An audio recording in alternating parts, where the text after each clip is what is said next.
The key is what we know, not just about the plane, but about the incident. Here's what we know about what happened here. We know that at some point, the plane in question lost all contact with the land. We know that there was a change of direction, and we know that it is now utterly missing. So how can we explain those things from the vantage point of a cockpit like that? First of all, let's talk about the scenario of hijacking. Could that account for the basic question here of an inability to have contact with the ground? Yes, of course it could, because hijackers could come in, they could force them to turn off the transponders, they could put the radios off limits. Remember, this was happening in the middle of the night. If this were happening in the cockpit in a quiet enough way, many people back in the plane may not even be aware it was happening. Change of direction. Could that happen in a hijacking circumstance or terrorism circumstance? Of course it could. If they're trying to destroy the plane, it does beg the question, why change direction? Why would you not just crash it where it was? But nonetheless, there was a change of direction, and that does fit. And the missing plane, of course, a plane could go missing in this scenario.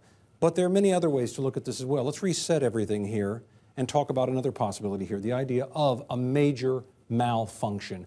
What if all the power went out in here? What if all the power went out, everything went dark and everything failed? In a plane like this, I have to say that's a very hard thing to make happen. There are redundant systems, there are backup systems, there are batteries, there are all sorts of ways in which they still ought to have power so that they'd be able to have some kind of contact. It's hard to imagine them completely losing that, but that's one possibility out there. Change of direction. Yeah, if you had some radical problem with the plane, you lost all pressure in the plane, you had something that made the pilots have to do something different with it and make that turn, sure, that could happen, and maybe they can't communicate while they're trying to do that. And the plane missing, yeah, again, if you talk about some kind of radical problem out there, the plane could go missing. But there is this disagreement up here between the contact and the change of direction. If you're able to change direction of the plane and move it somewhere else, how do you not have enough power at some point in the next hour to call someone and say, we're in trouble? Let's reset again and look at one more possibility here, which people have talked about a bit, the idea of a collision of some sort in the middle of the air. Could that have happened? Imagine something augured into the front of this plane, and it essentially disabled the pilots, disabled the communications, made the plane difficult to fly. Could that mean no contact?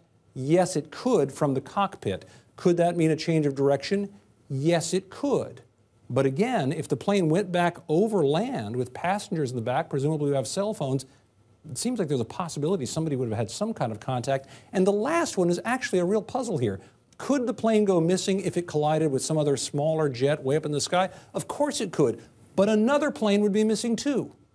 And we would be hearing about that from somewhere. So Wolf, when you stack up all these possibilities, we don't have an answer. But when you compare what we know with the possibilities, this is why so many in the aviation community are saying those three facts tell them that it was a deliberate maneuver to turn the plane and go somewhere else. Whether it was done under the duress of a terrorist or because of mechanical problems or something else, they believe it turned for a reason. That seems to be one of the bits of common wisdom right now, although it still is just another step on the way to explaining what actually happened in the real cockpit.